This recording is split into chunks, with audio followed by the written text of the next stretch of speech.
bad news. You liked the wrong guy. And now they're gonna pay for it. I know it's been hard since Olivia left you and took your kid, but still, this is on you. I'll go back.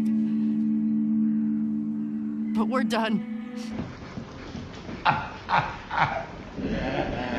So I was a little too late to the new Thunderbolts movie to do a real review. I'm gonna tuck one in here somewhere. But watching it solidified a pattern that I've been noticing lately.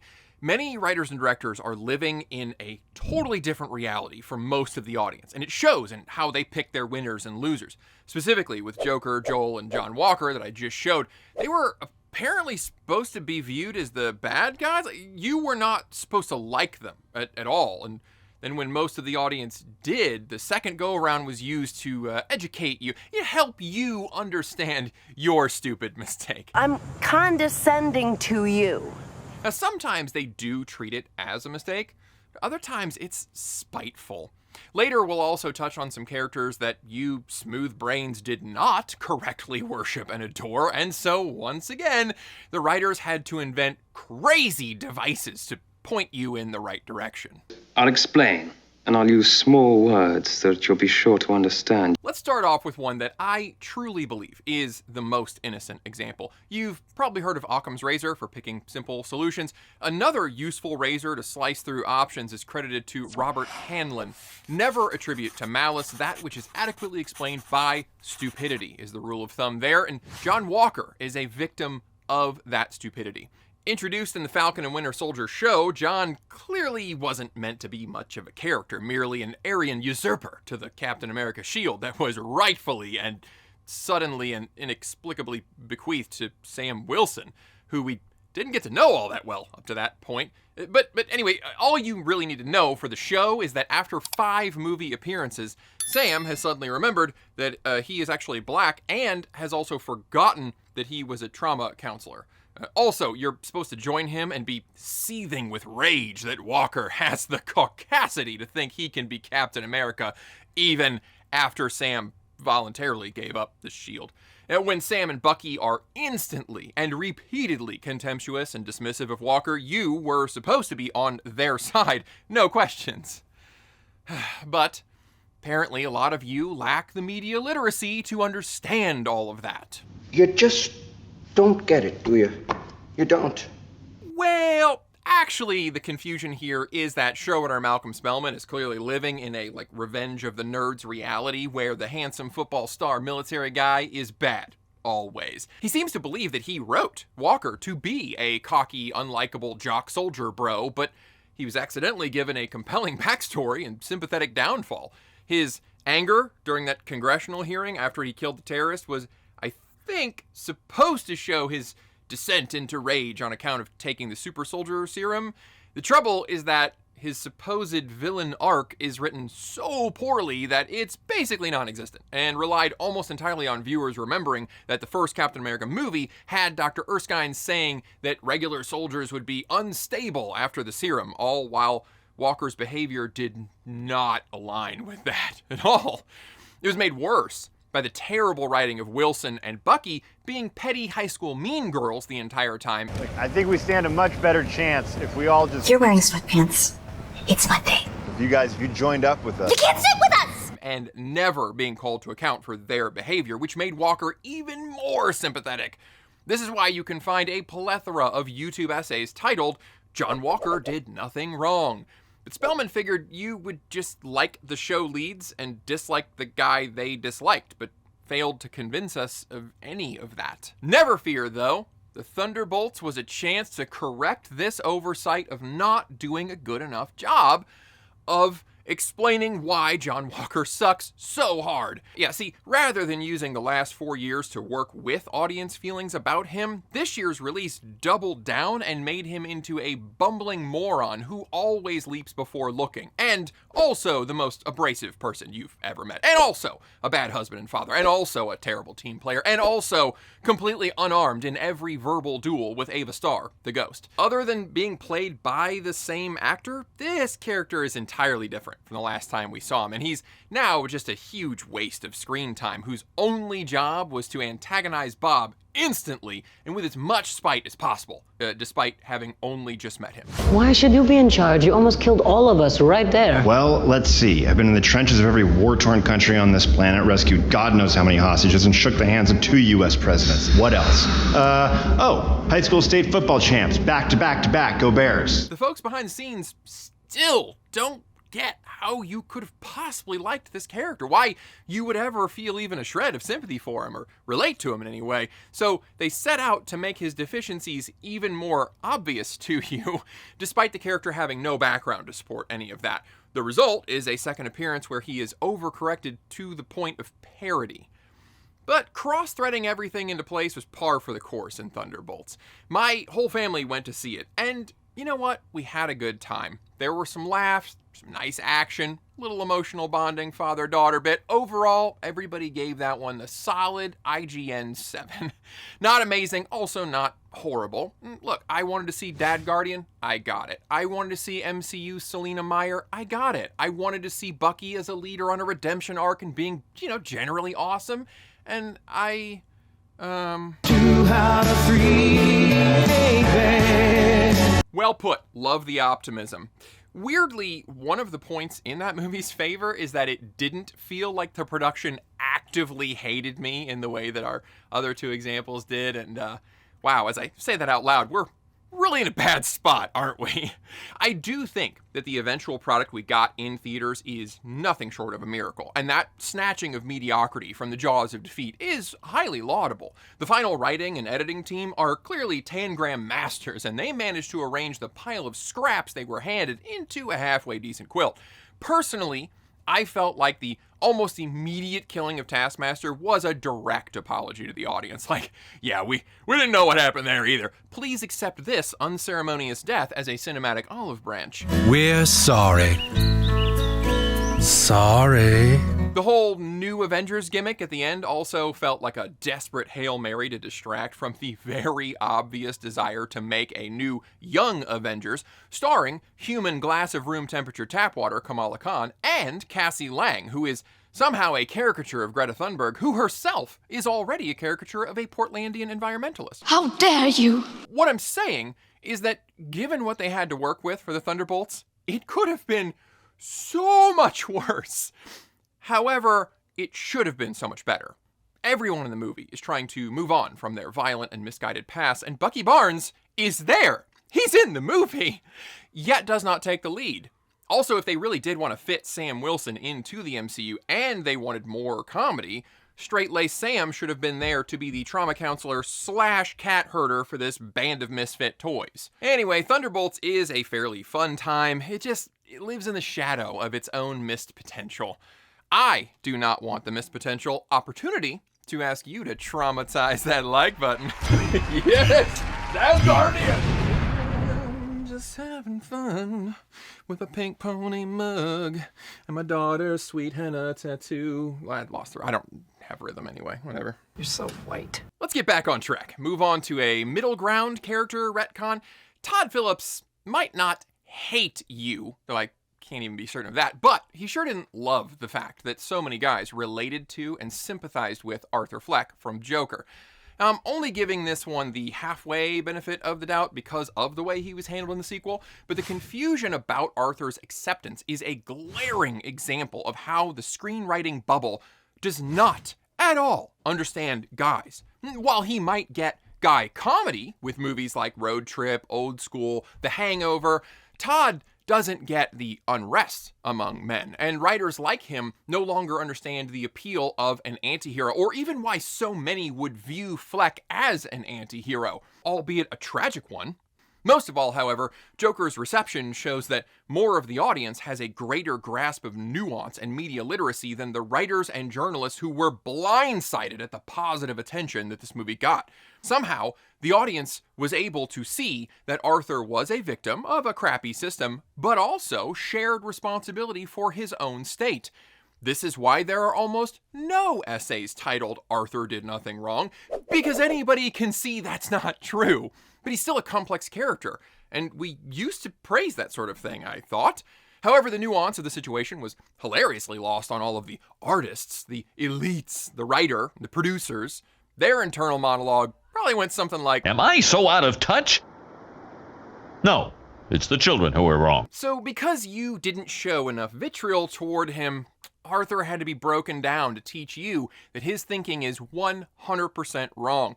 No gray area, no understandable quality about him. He is bad and pathetic. And it's important that you understand that. Even he didn't understand that, and it wasn't until the guards molested him that he realized being the Joker was wrong, and he was just a sad sack. There is no Joker.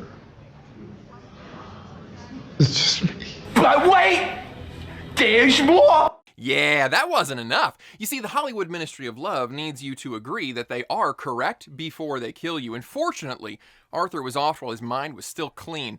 After seeing him get mocked, after finding love only to get dumped, after having a possible friend get murdered by guards to show him how powerless he is, after making him sing off-key all movie, after 2 full movies of getting to know this guy, then he's suddenly stabbed to death in a hallway by a character I don't think had a single line before that scene.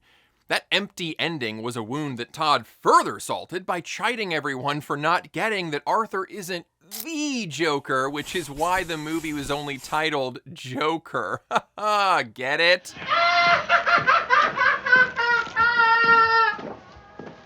This is purely a gut feeling, but my read from Phillips in interviews really was that he meant for Arthur to be self-pitying, but not quite so sympathetic. He wanted to walk back some of those accidental themes.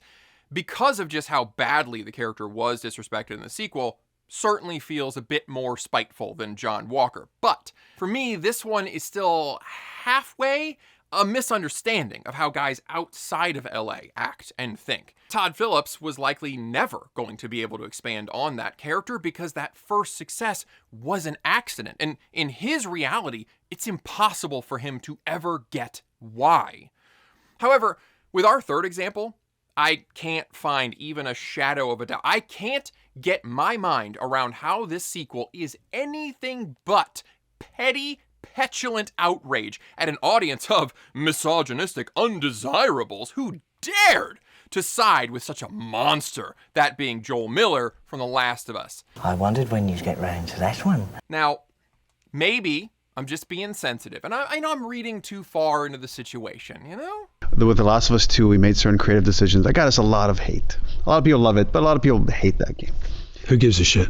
Exactly. That's right. It's comments like that from writer Neil Druckmann that remind me it's not me, it's him, and his explanation of the end of The Last of Us game that makes you wonder if he's talking about some early different alpha version. And we come to that ending and that lie and that okay, and what does that okay mean? Well, it's definitely not a complicit, yeah, I'll go along with you. In fact, it's the opposite. It's Ellie for the first time waking up and realizing that she can't rely on him anymore. That while she loves him for what he's done for her, she hates him for robbing her of that choice. Huh? She knows that she has to leave him. She has to make her own decisions and her own mistakes. That's her arc going to the end of the line. The thing she wanted most in life is this father figure, but to become truly independent, she has to give that up. What in heaven's name are you talking about? That was the same speech where he praised Anita Sarkeesian's work to expose the toxic male attitudes in gaming and gushed about creating a strong, cool, non-sexualized female character, like Ellie. Then he made a sequel where Ellie and Dina bang in the first hour, and then later Abby is a side chick taken masked from Owen. Joel, however, is a fascinating character and excellent example of moral grayness done right. Players love him, and his story is as engrossing as it is heart-wrenching. The narrative of The Last of Us is fantastic, and it still stands out to this day, even among a sea of zombie apocalypse stories. Sadly, Neil has a long and clear history of disagreeing with the audience about the ending of the first game and the positive viewing of Joel. Just like J.K. Rowling, he recently insisted again that his intention all along in the first game was to have information that wasn't really ever there. Namely that the Fireflies had a 100% chance of making a cure by carving up Ellie's brain. He has no clue why that ending is so impactful, and he proves it further every time he tries to clarify it for us. Now, I've never been kind to the guy, but in the past, I've tried to give him some credit for his other work at Naughty Dog, but his insistence that Joel robbed Ellie of her choice and doomed the world from a surefire cure are proving me wrong. He obviously has no concept what makes a good story, doesn't trust the audience to draw his correct conclusions, and ultimately doesn't care about them anyway. People that didn't like the game accused that of being false advertisement. So again, who gives a shit? So once again, you've got an interesting character. You can go find hours of essays explaining why Joel did nothing wrong, but also essays of why he in fact did choose the wrong trolley track and should have let Ellie die. By not holding the player's hand, this story has continued to spark interest and debate. It is phenomenal. All of that is in the past. However, time and again, Neil, not like other writers, Druckmann, has shown interest in revenge themes, being a progressive ally, and subverting the existing male lead. Clever stuff. How's that working out for you? What? Being clever?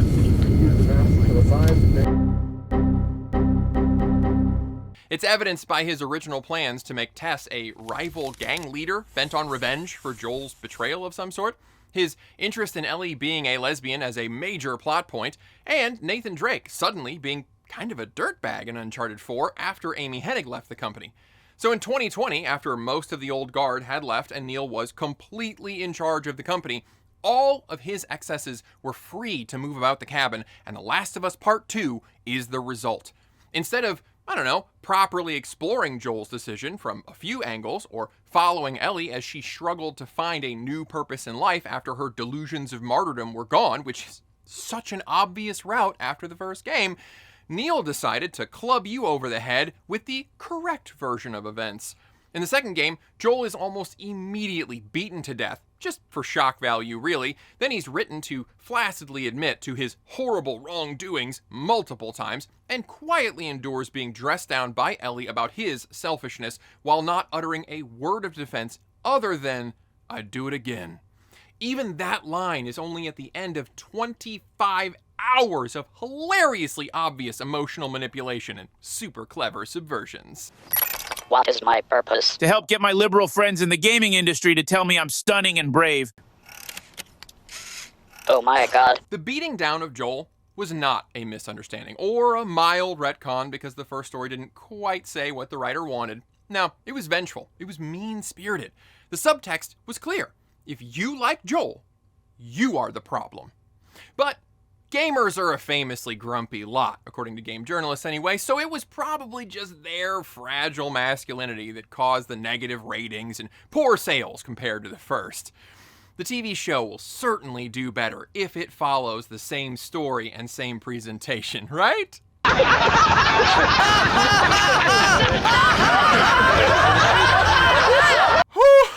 Chris, how do you feel? Vindicated! Yeah, me too. Hey, shockingly, adapting a bad game story to TV still results in a bad story. Hold on. I'm being told that in related news, fire is still hot even when outside a fireplace. Wow. But the show's failings are a great segue into characters that you rubes were supposed to love, but stubbornly didn't, starting with Abby from Last of Us Part 2, who show co-writer Craig Mazin said will be the hero of her story in the third season. That hasn't started filming and might not even be written right now. He also insists the show needs a fourth season, somehow. Don't know why. We've got Benadryl, works just as well. Since the show seems to be doubling down on the game structure, you TV watchers that bother to show up in 2 or 3 years for the third season will get treated to an Abby who saves helpless zebras with her dad who only wants to cure the world. She loves dogs and long walks on the beach and risks her life to save these cult victim kids. Then enact scenes with them that are so parallel to previous Joel and Ellie scenes you can almost lay them translucently on top and not notice. That's kind of crowded though, because this game had Joel and Ellie scenes that were already trying to parrot their former selves to remind you of why you ever cared about anything in this franchise. Looks like a giraffe. Yeah, it does, doesn't it? Hey, you remember our famous scene with the giraffes? Please also like this scene, please. Yeah, no more of those Ellie and Joel characters that you formed an attachment to. You will like this brand new character. But that's a future prediction. It's ways off, albeit one about as difficult as sinking a basketball shot into a swimming pool. But the types of people who can't fathom why you would like Joel, Arthur, and John Walker are the same types of people that can't grasp why you dullards would dislike characters such as Abby or Rey Palpatine. That's why they took similar steps to educate you and remove distractions. Hey, you remember after 15 years, this guy was burned into our brains and given presumed importance, not just because he was the first face we saw, but because a defecting stormtrooper was a pretty intriguing idea. Many in the audience were curious to see what would happen to the movie's new hero. Oh, he's not the hero. Oh, God! He's a simp who needs to come on to Rey and be rejected in the middle of a chase scene because this is 2015 and writers still think it's clever to wink at the audience and say, see, girls don't need saving. Yes, I'd like to order a huge trophy. Biggest one you've got. Just massive. I'm going to need the placard to say, cleverest subversion in the history of writing. How's that working out for you? What? Being clever?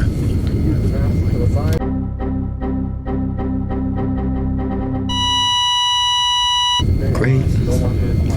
Keep it up then. Okay, he's not the hero, but he's probably force sensitive or something else. Cool, right? I mean, this defecting stormtrooper angle is really interesting and fresh. Oh, he's a janitor. So, comic relief then. Fun? That was a fun call. You're a real fun guy.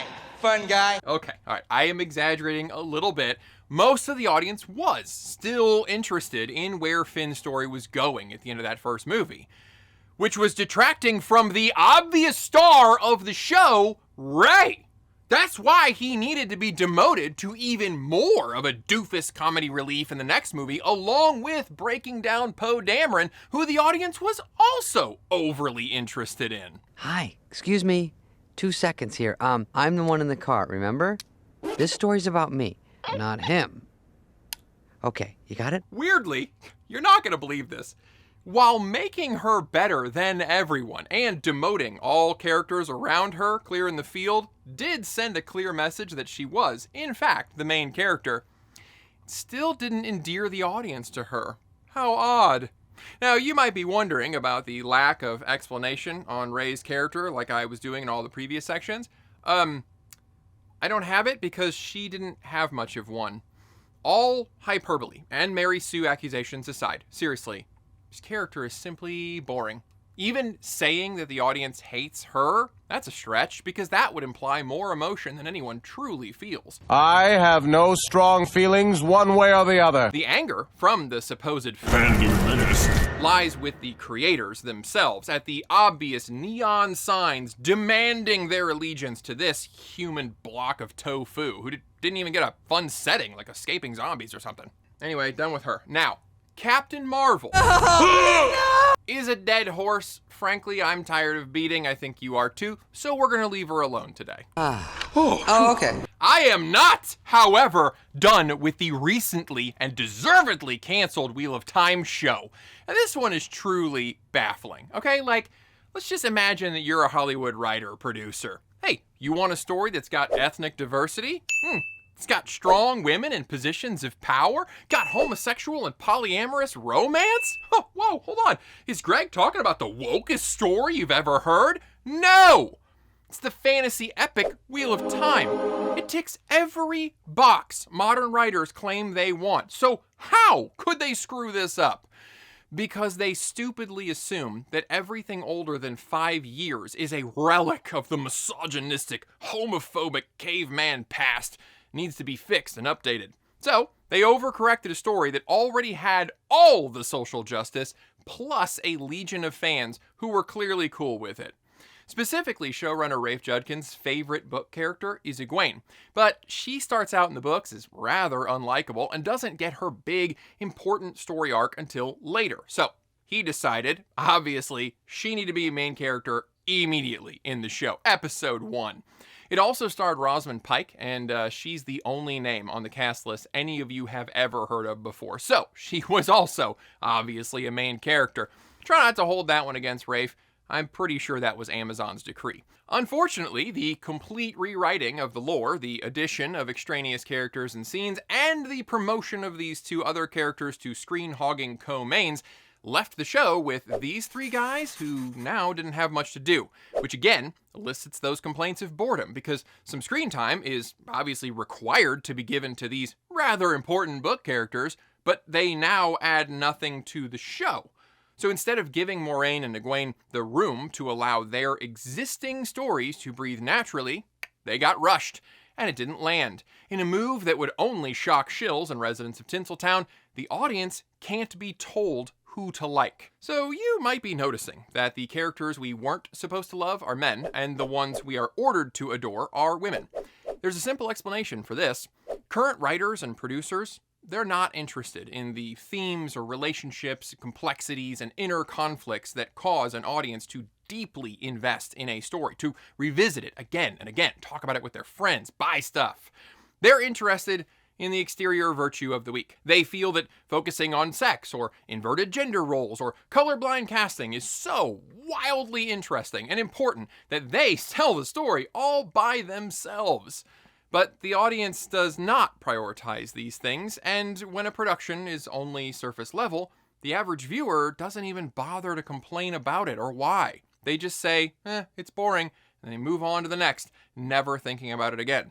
Now, a narcissist will interpret this as negative or hateful, but still doesn't change the creeping apathy among the consumers. Steven, how would you put it? We don't care. Let me tell you something. We don't care. Jerry. Look, these entertainment establishments have been around a long time, so I don't like to be overly pessimistic about their futures, but the audience is getting tired and indifferent to these trends of subversion and social justice, and pulling the viewers out of that malaise is much harder than soothing their anger.